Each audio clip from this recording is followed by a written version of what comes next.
Hello and welcome back to Secondhand Sellers. Today we're going to be talking about, is it time to discount, donate, or ditch when it comes to reselling?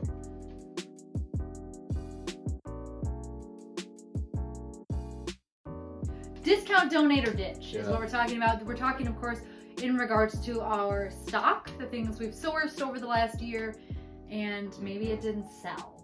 Yeah. So, I've only been reselling, as I've said before, since about April of 2023. So Hannah and I have not gotten even to the year point yet. So we're not quite ready to ditch too many things. But do you have a specific example? What's your theory on this? So I've seen where people will talk about videos. I've seen videos where people talk about, wow, my brain right now. People will talk about your algorithm on eBay and how the faster that your items have turnover, generally your other items get seen more, they have a better turnover rate. And so when it comes to some of my items I've had on eBay, I will spend like 1 to 3 months, depending on what it is, leaving the price at whatever I put it at. And generally that's the recommended price that eBay provides, or based off of other sold items within the past 90 days, and I'll have to adjust that. However, I have a few items that have been sitting there for ages. I've dropped the price down by a couple dollars here, a couple more, and it's at the point where it's like, I could sell this. I only have a few dollars into it. Is it worth my time for leaving it sitting on my eBay store where it's cluttering up my own inventory and potentially holding back the sales from the rest of my items? So, Do you have an example? I do sell clothing. And the reason I'll get clothing for cheap, it's easy to sell, easy to list, easy to store. However, some of it I'll buy because it's like, oh, that's a name brand, cool. And I'll get it for $1 or maybe even cheaper. And then I get it home and it's like, oh, it only sells for like $8 plus the shipping. Okay, whatever. I only paid $1 for it. I have a couple of button-up shirts. They're name brand, but not very good name brand. They're not like Kind of mid-range. Yeah, they're not like Wrangler or something. They're like Goodfellows, you know. Yeah. It's something that you can get on clearance at Target for maybe $12, and I have it listed at like $6. Yeah. You know, at this point, it's better if I just take it, delete it, throw it into the Goodwill bin, and give it to somebody that will use it, or give it to somebody that will use it, because it's just eating up my inventory space, and it's potentially dragging down my sales from everything else I have listed on eBay. Are you able to take that as a loss, tax-wise? Tax-wise, probably. I would not be quoted on this because I don't actually know. You might want to talk to a CPA if Yeah. you find yourself doing this like seasonally, every quarter or whatever, because you might be able to lower your tax burden if stuff doesn't sell. Yeah. Potentially, yes. However, knowing what I know about how you file your business expenses, you can't claim inventory as a business expense when you finish out your fiscal year. So my guess is probably not. Be interesting. If you guys are a CPA, put it down in the that would be or interesting. if you know somebody, or if you've had this experience with your tax person, we'd love to learn that, because I know businesses can sometimes claim loss for things that are damaged, or Yeah, and I know damaged goods or lost goods in the shipping. That makes sense. Being as I'm taking it and giving it to somebody, which is probably why businesses actually pitch all of their stuff. Could you count it as charity? By donating it to Goodwill? Potentially, yeah. Because interesting. It would be interesting to know. We are not tax people. Talk to your tax people. Yeah, we're not tax people. We're not. They make the big bucks for a reason. I know in the past. So this year I'm actually going to be filing my taxes as sole proprietor. In the past, I have counted other donations I have done to Goodwill as sole proprietor, like my own stuff, Mhm. and gotten a tax refund that way. So potentially, but I wouldn't know. It is talk to people. It's something to look into and to keep in mind if you are going with the ditch method, because you did pay for that stuff. Yeah. And it did come out of your business money, and so if you can find some benefit there to lower your burdens, especially if you're, independent, it's basically in your own business. Yeah. You want to be able to lower your expenses as much as you can. Yeah. But as far as back to our discounting or ditching or donating, I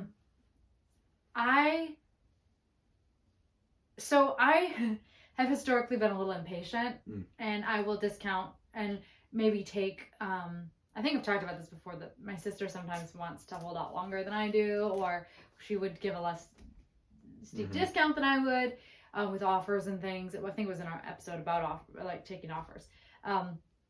But I think I've gotten to where I don't adjust the price as much now, because I have more stuff on there, and I'm just not fiddling with it as much. But I do think I need to go in and look at some of the stuff that's been there for a long time, because I do have some stuff from our earliest days of starting this venture that have been sitting there a long time that maybe are mispriced, or maybe they're out of season. Maybe I need to take them down and relist them, things like that. So I'm definitely not opposed to discounting, and I think you had mentioned in another episode how you will sometimes raise the percentage on the promotion. I've started doing that a little bit more and playing with that for things that have been sitting around. Or seasonal items that I bought late in the season and I wanted to get rid of, because we just came out of the Christmas season here. So there was a few things that it was worth it to have a higher promoted listing. I think the last episode I mentioned about the 12 Days of Christmas glasses, those I think I put a 5% on, but I bought them right before Christmas, and I wanted the best chance of them leaving before Christmas was over. Yeah. So it worked. But anyway, so those kinds of things. I don't think I've formally donated or thrown something out yet. But I do tend to get way more accepting of offers on some things that I regret buying or that have sat around too long, and I'll just be like, we got an offer. Get rid of it. Yep. Yeah. Glad it's gone. Yep.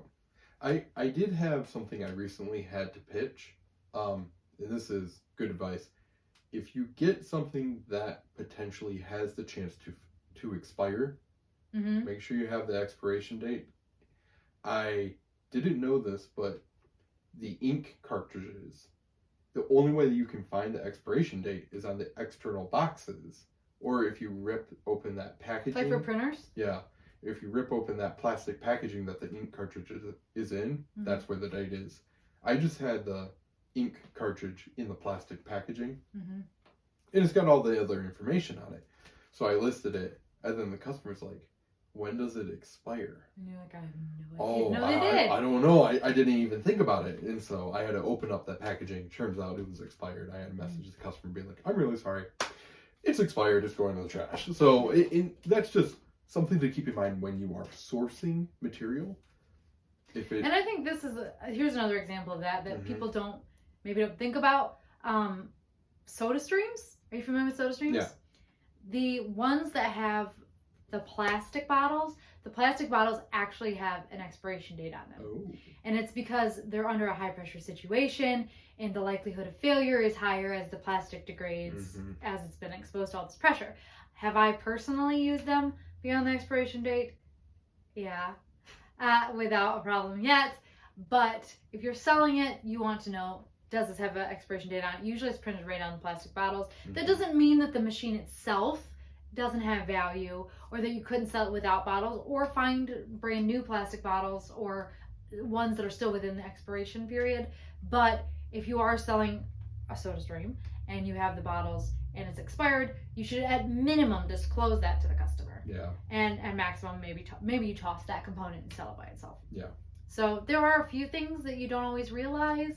I know it's a huge thing with car seats, like baby car seats have expiration dates on them, so those are really iffy to sell. A lot of baby products, I think, have those. A lot of the safety items issues. Are kind of... bicycle helmets, you want it brand new because people don't know if they've been in an accident, and they can be compromised. So these are all times to ditch, especially if you are in one of those situations like we talked about in our last episode, where you are bottom feeder, Mm-hmm. bottom feedering, bottom feeding, I guess is the Bottom word. feeding, yeah. Bottom feeding, and you are just in a situation where you're grabbing a bunch of things and you don't exactly know everything, or you're not taking the time to like inspect them. Mm-hmm. So because you're getting them for such a good deal, that might be a time where maybe you picked up something that was damaged, you didn't know it, Mm-hmm. it's expired, it smells or whatever, and you have to get rid of it. Yeah. So I would, in those situations, I could see doing that, but I don't ditch a lot. I'll say that. Mm-hmm. And the other thing I'll do when it comes to what I get, so I tell people I resell, and in turn, people will give me things that they were intending to take to Goodwill and themselves. Mm-hmm. But that also means I have to put in the effort to go through the stuff they gave me to determine, is it worth my time to actually sell? Mm-hmm. So because of that, I generally will take a decent sized box to Goodwill about every month. You talked about the Christmas stuff. You got some good stuff out of there, but some stuff that maybe somebody else could use. Mm-hmm. They got it cheap at Goodwill, but it wasn't worth it for you to list. Yeah, just because a lot of time it's the profit, mm-hmm. but also when I take the time to list a whole bunch of, like we said, don't list $5 and under items. If I took the time to list a whole bunch of items for $5, really I could take that time and list a few items worth maybe $20, $30 that takes me more time to actually clean, to have ready. So, mm-hmm. But that goes back to just knowing your limits. And if you go into reselling with the approach that not everything is meant to be resold, you'll be a better reseller overall, because you're going to neglect the things that are going to be distracting for your time. Yeah, you don't, to me, we've talked about this before. Mm-hmm. We have thresholds under which it's just not worth the time and energy to list, because after eBay fees mm-hmm. or whatever platform fees, after your time, the photos, all this whole thing, it's just like $1 or $2 is not worth it if you spend 30 minutes, an hour on something, especially if it needs cleaning. I will break that rule on occasion if I got something for literally nothing. Mm-hmm. For example, I just recently sold a sealed copy of Home Alone 3 on VHS. Uh-huh. They only sell for like $4. I paid nothing for mm-hmm. it, or a quarter, something abysmally cheap. The only reason I listed it was I was listing other sealed VHS, and I said, okay, fine. Get rid of it. And I put $3.50 on it. It sold in 2 days. How much money did I actually earn from that? $1.50. Woo. Woo! Better than nothing. It's better than nothing, but my point is, the only reason I did it was going to go to Goodwill anyway. Yeah. And it probably took you like 5 minutes to do it. Under that. You didn't have to test it because it's sealed. Yeah, I took quick photos. 4 pictures. I used somebody else's listing for my title, and AI generated the description, called it good.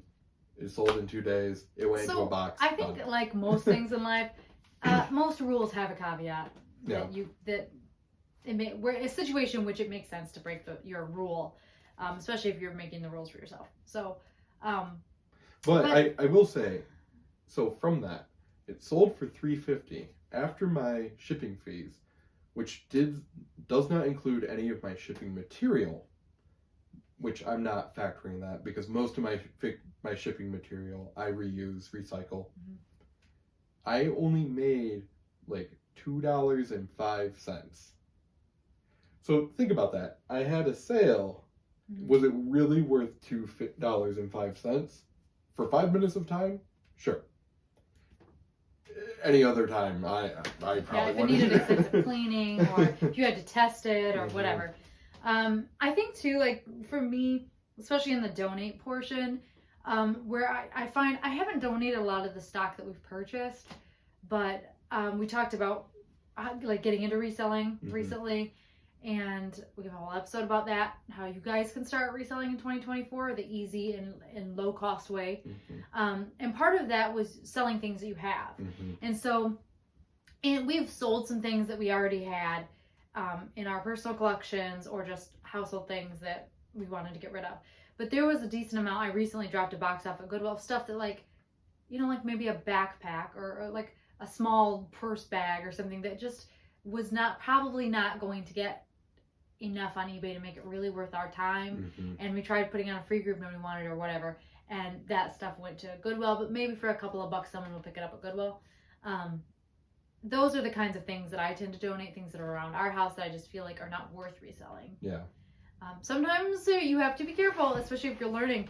You may not value something and somebody else might. Yeah. And you see this a lot because people just toss stuff and don't realize that other people value that.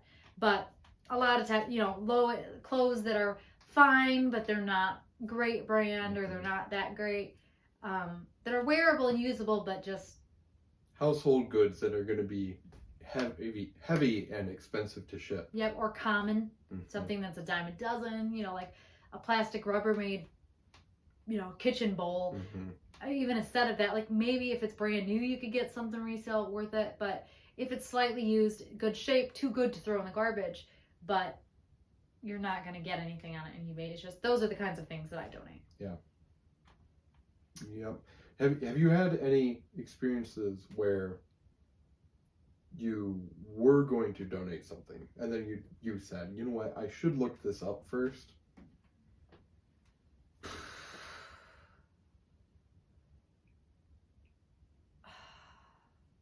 Not a lot. I mean, I think now I'm in the habit of if I suspect that something might be worth it, I'm probably going to look it up anyway. Yeah.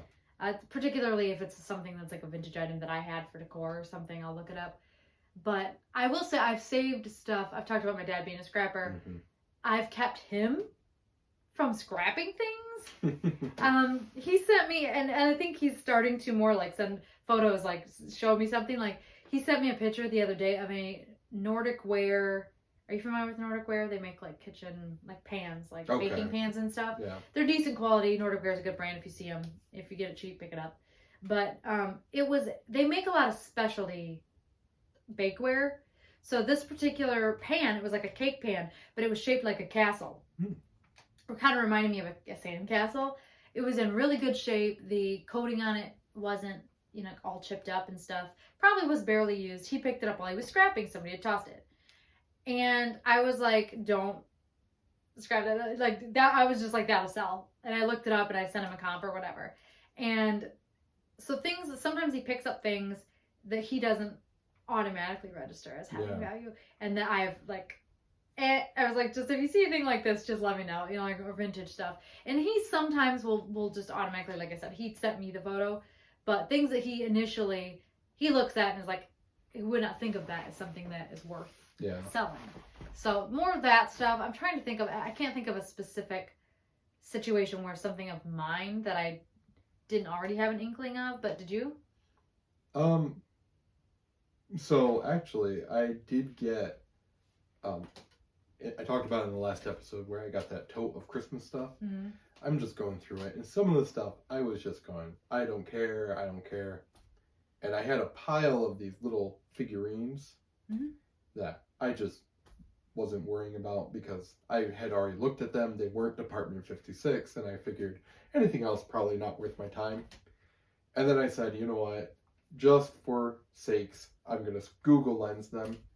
Turns out a couple of them were worth a little bit of money, and I actually sold one of them. What were they? Just some like Christmas Village figure. I don't even remember. They're not like a name brand one, or one of the desirable name brand, but they were from the 90s. Okay. And they sold. And so it's just one of those things. Just because inherently you're looking for name brand often if you're reselling, you got to remember that even the not high-end stuff does have value, and you got to spend the time, at least do a little bit of research before you go, okay. Especially if you have a collection of something. Yeah. Like if it's cute, someone might buy it because it's cute. Yeah. Like if it's nice, it's nice, and make a nice display piece or whatever. I think too, what we also have to remember is when we're thinking about whether or not something has value, whether or not we should throw it out or donate it, whether if you're helping someone clean out their house and they're like, could this be sold? There are brands that don't exist anymore that were at the time a name brand and that maybe are not now. And I cannot remember if I've talked about it before, but recently at Goodwill, the Goodwill in our area, I picked up these stainless steel tins, and I'll put a picture of the logo up here. No, I already did. I think I did in another video. The Crusaderware tins. I talked about these. Yep. I had never heard of this brand. They went out of business in 1955. That was way before I was even thought of. And so I learned something that day. So I review that video if you want to see it. If you've been watching for a while, you've seen the logo. It has a little Crusader guy on it. And I had never heard of them. But it was a thing at a specific period in history. And so especially if you're helping an older person go through their house, maybe you're trying to help them sell their stuff to get a little money, they're downsizing or whatever. Or if you find yourself in a place where someone has passed and you have all this stuff, just because you're not familiar with it, just because the brand doesn't register to you because it doesn't exist anymore, doesn't mean that it's automatically something to throw out. Yeah. Especially because collectors. Sometimes those brands that don't exist anymore are collectible because they don't exist anymore. It was a very short period of time, and that was it. Like we sold avant-garde magazines, 2 issues of those. That magazine ran from 1968 to 1971. It was such a short print very short print run in New York City. And so partially they had some value because of that. I mean, obviously it was a niche art magazine, but also because it was a limited run. So keep that in mind when you're considering whether you're going to discount, donate, or ditch. We would like to we'd like to hear, I guess, about what your personal policies are when it comes to this. Do you discount regularly on a schedule? Some people, I would imagine, have a schedule for their discounts. Is it, you realize this thing sat here for 6 months and it needs to go? Do you regularly turn over your stock? I'm guessing somewhere out there's a reseller that will regularly shift things out and donate if things just aren't moving. So we would love to hear your comments. As always, while you're down there, like and subscribe. Just remember, just because one man's trash could be another man's treasure, doesn't mean it is. True. So, sometimes you do need a ditch. alrighty. Thanks for joining us again this week, and come back next week for another episode.